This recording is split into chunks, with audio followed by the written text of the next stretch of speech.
Assalamualaikum warahmatullahi wabarakatuh. Jumpa lagi dengan saya, Sari Hayati, dalam mata kuliah Hukum Bisnis. Materi hari ini yaitu mengenai organisasi bisnis.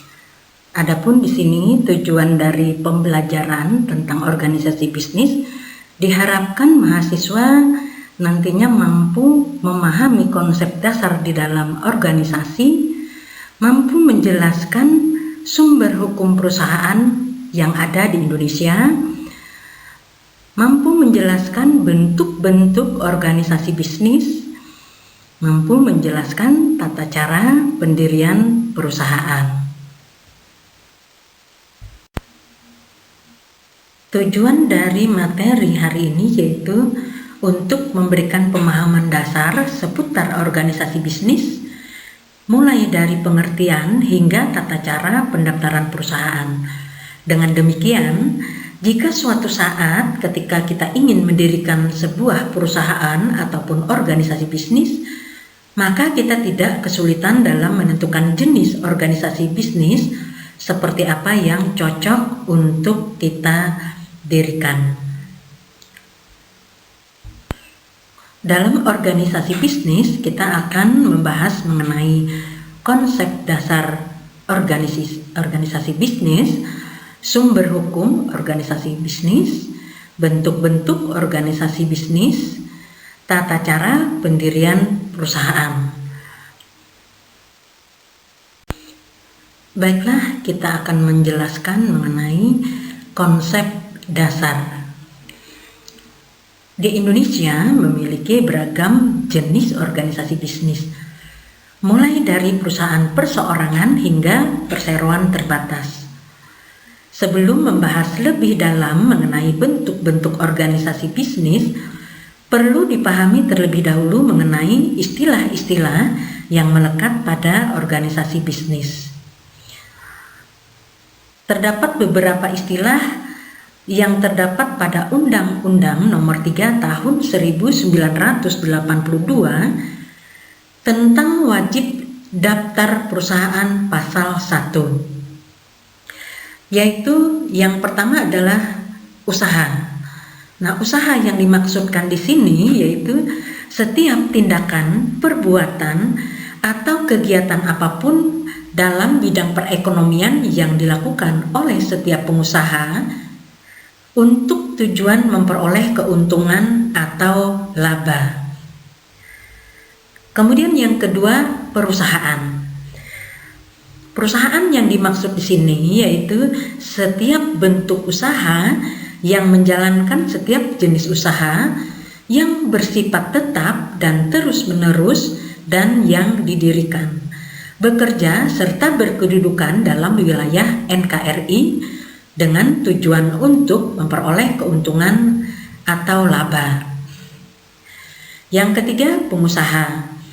Pengusaha yang dimaksudkan di sini yaitu setiap orang perseorangan atau persekutuan atau badan hukum yang menjalankan suatu jenis usaha atau jenis perusahaan. Pengusaha dapat menjalankan perusahaannya secara mandiri tanpa dengan pembantu ataupun meminta bantuan orang lain untuk menjalankan perusahaannya.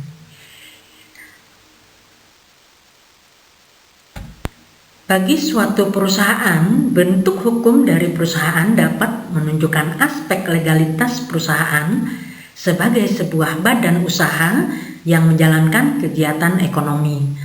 Kegiatan ekonomi ini haruslah kegiatan yang tidak dilarang oleh undang-undang, tidak bertentangan dengan kepentingan umum dan kesusilaan, dan tidak melawan hukum. Berdasarkan pengertian perusahaan, maka kegiatan yang dijalankan oleh perusahaan secara terus-menerus. Berdasarkan modalnya maupun status pemilik, perusahaan dapat dikategorikan sebagai perusahaan swasta dan perusahaan negara. Perusahaan swasta di mana perusahaan yang modal seluruhnya itu berasal dan dimiliki oleh swasta, tidak ada campur tangan pemerintah. Perusahaan swasta ini bisa berupa perusahaan swasta nasional, asing, maupun asing campuran. Di sisi lain, perusahaan negara dapat diartikan sebagai perusahaan yang seluruh maupun sebagian modalnya itu dimiliki oleh pemerintah Republik Indonesia. Baiklah, kita lanjutkan materi berikutnya, yaitu sumber hukum perusahaan. Organisasi bisnis di Indonesia memiliki beberapa sumber hukum yang dijadikan sebagai dasar dalam pendaftaran maupun pengelolaan perusahaan. Mengacu pada Saliman dan Wirazilmustan tahun 2020, beberapa sumber hukum yang dijadikan sebagai dasar hukum perusahaan di Indonesia yaitu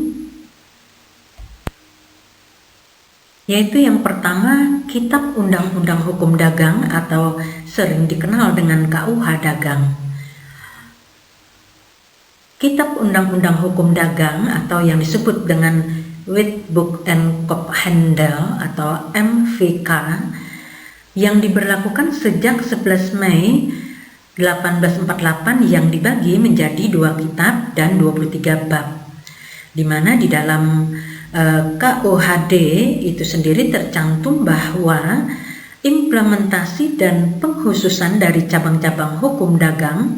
Isi pokok KUHD di Indonesia yaitu kitab tentang dagang umum yang memuat 10 bab dan kitab berjudul tentang hak-hak dan kewajiban yang terbit dari pelayaran yang memiliki 13 bab. Yang kedua, Kitab Undang-Undang Hukum Perdata atau yang sering dikenal dengan KUH Perdata. Hukum perdata yang dimaksud di sini yaitu ketentuan yang mengatur hak-hak dan kepentingan antara individu-individu dalam masyarakat. KUH Per atau Kitab Undang-Undang Hukum Perdata mencakup hal-hal yang berkaitan dengan hak dan kewajiban sebagai dan sesama warga negara Indonesia, baik dalam persoalan hubungan sebagai sesama manusia maupun kepemilikan barang atau kebendaan. Yang ketiga yaitu Perundang-undangan Republik Indonesia. Peraturan perundang-undangan merupakan cara utama penciptaan hukum. Peraturan perundang-undangan merupakan sendi utama sistem hukum nasional di Indonesia. Selain itu, peraturan perundang-undangan merupakan instrumen yang sangat efektif dalam pembaharuan hukum atau law reform karena kekuatan hukumnya yang mengikat dan memaksa. Yang keempat yaitu kebiasaan. Kebiasaan ini merupakan salah satu jenis hukum yang biasanya tidak tertulis dan hukum ini biasanya berlaku di suatu tempat. Hukum kebiasaan sangat berkaitan dengan kebiasaan masyarakat tertentu dan semua aturan yang diberlakukan berdasarkan dari kebiasaan adat. Yang kelima, jurisprudensi. Jurisprudensi sendiri merupakan salah satu sumber hukum seperti atau sebagaimana macam-macam hukum publik dan sistem hukum yang ada di Indonesia. Jadi jurisprudensi adalah hukum yang terjadi karena muncul perkara yang tidak pernah diatur dalam undang-undang, sehingga hakim diperbolehkan untuk membuat argumen untuk menyelesaikan perkara tersebut.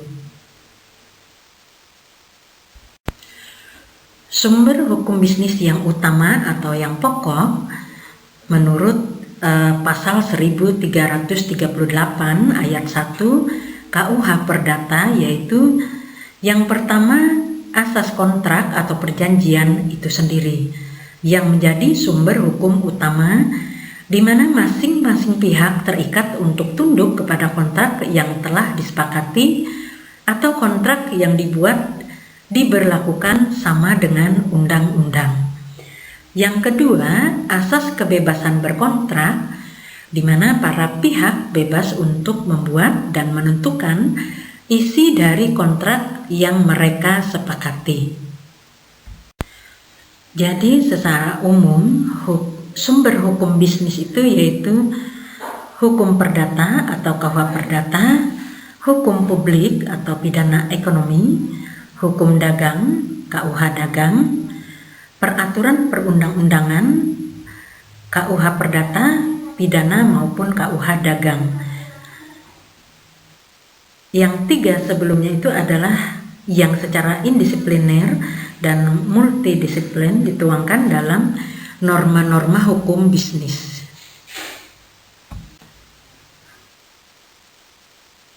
Bentuk-bentuk organisasi bisnis berdasarkan kategorinya. Bentuk organisasi bisnis yaitu yang pertama, berdasarkan status pemilik atau modal, maka di sini organisasi bisnisnya berupa perusahaan swasta dan perusahaan negara. Yang kedua, berdasarkan jumlah pemilik, maka perusahaan ini terdiri dari perusahaan perseorangan dan persekutuan. Yang ketiga, berdasarkan bentuk hukumnya, maka di sini terbagi menjadi perusahaan yang berbentuk badan hukum dan perusahaan yang bukan badan hukum. Bentuk organisasi bisnis atau perusahaan dapat dilihat dari tiga kategori, yaitu kalau dilihat dari jumlah pemilik, maka perusahaan itu berbentuk persekutuan dan perseorangan. Kemudian kalau kita lihat dari bentuk hukumnya, maka perusahaan tersebut akan berbentuk badan hukum, bukan badan hukum, dan perusahaan dagang. Berikutnya kalau kita lihat dari bentuk organisasinya, maka perusahaan ini akan berbentuk perseroan terbatas atau PT, koperasi, persekutuan perdata, firma, dan persekutuan komanditer atau sering dikenal dengan CP. Bentuk organisasi bisnis yang pertama yaitu perusahaan dagang. Perusahaan ini merupakan jenis perusahaan perseorangan yang dilakukan oleh satu orang pengusaha. Ciri-cirinya yaitu modal hanya berasal dari milik satu orang pemilik. Didirikan oleh satu pengusaha. Manajemen dan pengelolaan perusahaan dilakukan oleh satu orang. Jika ada beberapa orang di perusahaan, mereka berstatus sebagai pembantu pengusaha. Bentuk perusahaan bukan badan hukum dan bukan persekutuan. Hasil kegiatan usaha, untung atau rugi, ditanggung pengusaha sendiri. Tidak melakukan proses pendirian perusahaan kecuali surat izin usaha dari kantor dagang setempat. Wajib melakukan kegiatan pencatatan atas keuangan perusahaan, termasuk kewajiban atas pajak dan retribusi daerah. Berikutnya persekutuan perdata atau perseroan perdata. Persekutuan merupakan persatuan dari orang-orang yang memiliki kepentingan yang sama terhadap suatu perusahaan. Jika badan usaha ini tidak menjalankan perusahaan, maka disebut sebagai perserikatan perdata, bukan persekutuan perdata. Adapun orang-orang yang mengurus perserikatan perdata disebut sebagai anggota, bukan sekutu. Sebaliknya, persekutuan perdata merupakan suatu badan usaha atau perserikatan perdata yang menjalankan perusahaan. Sehingga karena perserikatan perdata tidak menjalankan perusahaan, maka badan usaha ini masuk kategori hukum perdata umum. Sedangkan persekutuan perdata karena menjalankan perusahaan, maka masuk kategori hukum dagang. Ciri-ciri dari persekutuan perdata yang pertama yaitu bersifat tidak menghendaki terang-terangan. Yang kedua, pendirian berdasarkan perjanjian. Yang ketiga, adanya sekutu statuter dan sekutu mandater. Yang keempat, jika seorang sekutu mengadakan hubungan hukum dengan pihak ketiga, maka hanya sekutu tersebut saja yang bertanggung jawab atas perbuatan hukum yang dilakukan, meskipun hubungan hukum tersebut untuk kepentingan persekutuan. Yang kelima, jika tidak ditetapkan dalam perjanjian, maka keuntungan dibagi berdasarkan perbandingan besarnya sumbangan modal dari masing-masing pihak.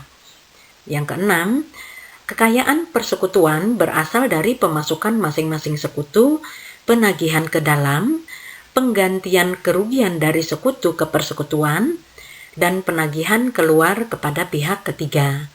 Yang ketujuh, persekutuan akan berakhir karena alasan tertentu. Yang pertama yaitu waktu yang ditetapkan dalam perjanjian telah habis. Yang kedua, musnahnya barang yang digunakan untuk tujuan perseroan atau karena telah tercapainya tujuan. Yang ketiga, kehendak salah seorang atau beberapa sekutu. Yang keempat, salah satu sekutu meninggal dunia di bawah pengampuan atau bangkrut atau dinyatakan sebagai orang yang tidak mampu. Firma diatur dalam KUH Dagang pasal 16 sampai 35. Menurut KUH Dagang pasal 16, firma itu diartikan sebagai sebuah perseroan yang didirikan untuk melakukan suatu usaha di bawah satu nama bersama. Dengan demikian, firma tergolong sebagai persekutuan perdata khusus dengan ciri-ciri. Yang pertama yaitu firma haruslah menjalankan sebuah perusahaan. Yang kedua, nama firma menggunakan nama bersama dari para sekutu. Yang ketiga, setiap sekutu diwajibkan memasukkan sesuatu ke perusahaan, bisa berupa uang, barang, ataupun tenaga. Yang keempat, setiap sekutu bertanggung jawab atas seluruh perikatan perseroan atau tanggung renteng. Yang kelima, firma didirikan dengan akta otentik dan didaftarkan ke Paniteraan Pengadilan Negeri dan diumumkan melalui berita negara. Yang keenam, bukan merupakan badan hukum karena yang pertama tidak ada keharusan untuk melakukan pengesahan akta pendirian ke Menteri Hukum dan HAM. Yang kedua, tidak ada keharusan dilakukannya pemisahan harta kekayaan antara persekutuan dan masing-masing pribadi sekutu. Yang ketujuh, penyebab bubarnya firma sama dengan bubarnya persekutuan perdata. Persekutuan komanditer atau sering dikenal dengan CV merupakan persekutuan firma yang memiliki satu atau beberapa orang sekutu sekunder atau komanditer. Sekutu komanditer yaitu sekutu yang hanya sebatas menyerahkan modal ke perusahaan, tidak ikut serta atau ikut campur dalam pengelolaan perusahaan. Secara khusus, CV diatur dalam pasal 19 sampai dengan 21 KUH Dagang. Ciri-cirinya yang pertama, pendirian didirikan melalui pembuatan perjanjian pendirian karena melibatkan lebih dari satu orang. Nah, selanjutnya pengusaha harus mendaftarkan CV ke Departemen Perindustrian dan Perdagangan sesuai dengan peraturan perundang-undangan yang berlaku. Yang kedua, sekutu. Nah, terdapat dua jenis sekutu yaitu sekutu aktif dan sekutu pasif.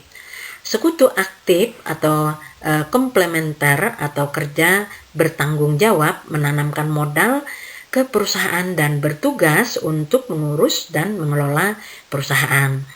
Sekutu pasif atau sekutu sekunder atau komanditer tidak kerja merupakan sekutu yang bertanggung jawab untuk sebatas memasukkan modal saja, artinya tidak terlibat dalam mengurus perusahaan. Yang ketiga, macam-macam CV, yaitu ada CV diam-diam, CV terang-terangan, dan CV dengan saham. Yang keempat, bubarnya CV pada hakikatnya itu termasuk sebagai persekutuan perdata, sehingga penyebab berakhirnya persekutuan perdata juga akan menjadi penyebab berakhirnya CV. Berikutnya yaitu perseroan terbatas atau sering disingkat dengan PT. Perseroan terbatas diatur secara khusus dalam Undang-Undang Nomor 40 Tahun 2007 tentang perseroan terbatas. Pada pasal 1 undang-undang tersebut mengartikan PT sebagai badan hukum yang merupakan persekutuan modal. Didirikan berdasarkan perjanjian, melakukan kegiatan usaha dengan modal dasar yang seluruhnya terbagi atas saham dan memenuhi persyaratan yang ditetapkan dalam Undang-Undang PT serta peraturan pelaksanaannya.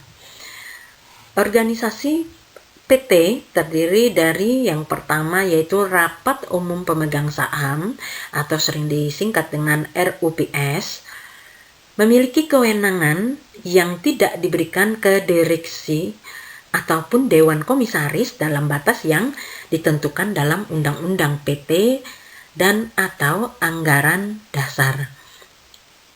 Yang kedua, direksi. Direksi berwenang dan bertanggung jawab penuh atas pengelolaan PT untuk kepentingan PT dan mewakili perseroan di dalam ataupun di luar pengadilan sesuai dengan ketentuan anggaran dasar.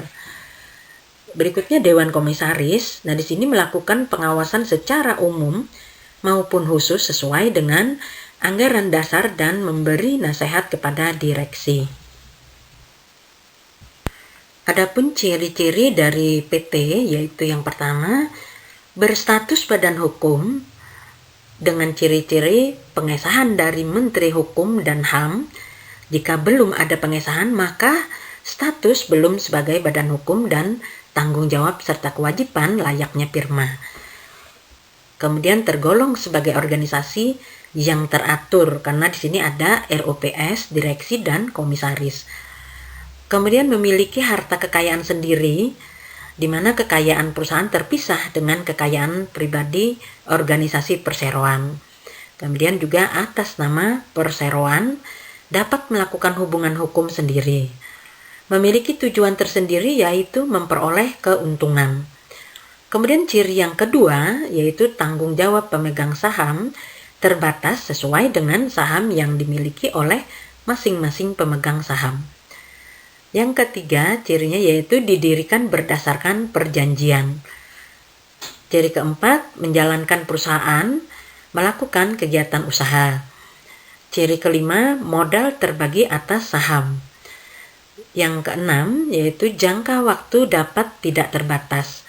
Eksistensi PT dapat berakhir karena beberapa hal, seperti keputusan dari RUPS, jangka waktu berdirinya telah berakhir, serta adanya penetapan dari pengadilan.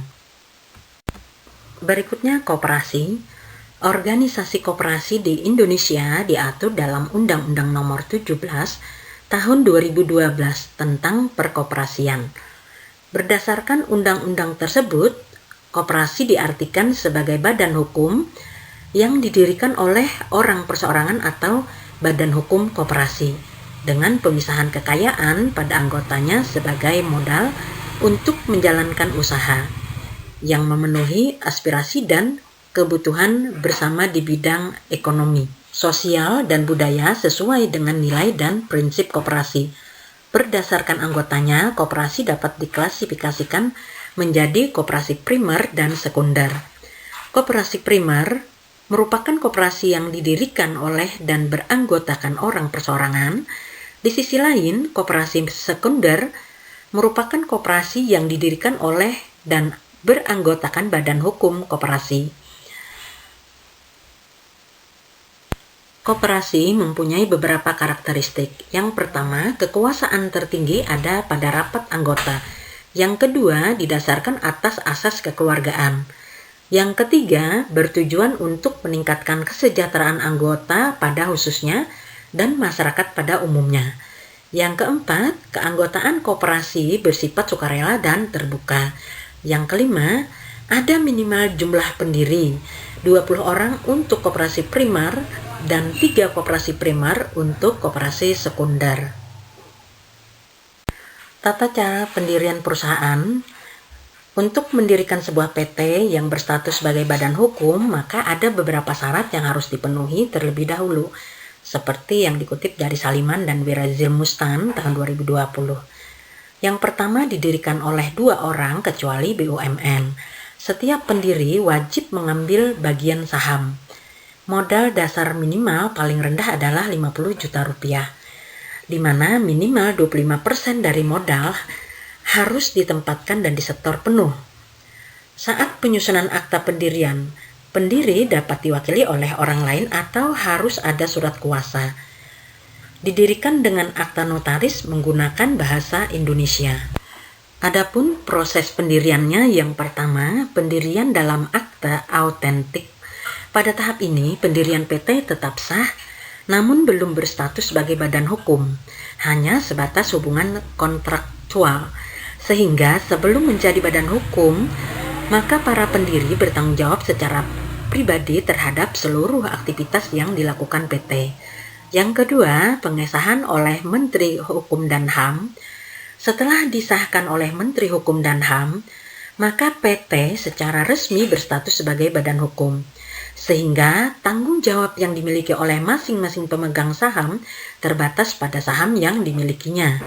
Yang ketiga, didaftarkan dalam daftar perusahaan paling lama 30 hari. Yang keempat, diumumkan dalam tambahan berita negara. Berikutnya pendirian koperasi. Yang pertama, jika berbentuk koperasi primer, maka paling sedikit didirikan oleh 20 orang. Jika berbentuk koperasi sekunder, maka di sini paling sedikit didirikan oleh 3 koperasi primer. Yang kedua, koperasi berkedudukan di wilayah NKRI yang ditentukan dalam anggaran dasar. Yang ketiga, pendirian dilakukan dengan akta pendirian koperasi yang dibuat oleh notaris dalam bahasa Indonesia. Akta pendirian memuat anggaran dasar dan keterangan yang berkaitan dengan pendirian koperasi. Yang keempat, permohonan akta pendirian diajukan secara tertulis oleh para pendiri secara bersama-sama atau kuasanya kepada menteri untuk memperoleh pengesahan sebagai badan hukum. Yang kelima, koperasi memperoleh pengesahan sebagai badan hukum setelah akta pendirian disahkan oleh menteri, paling lama 30 hari sejak permohonan diterima. Yang keenam, setelah pengesahan harus diumumkan dalam berita negara Republik Indonesia yang dilakukan oleh menteri. Demikian materi hari ini mengenai organisasi bisnis. Saya akhiri, wassalamualaikum warahmatullahi wabarakatuh. Thank you, see you next week.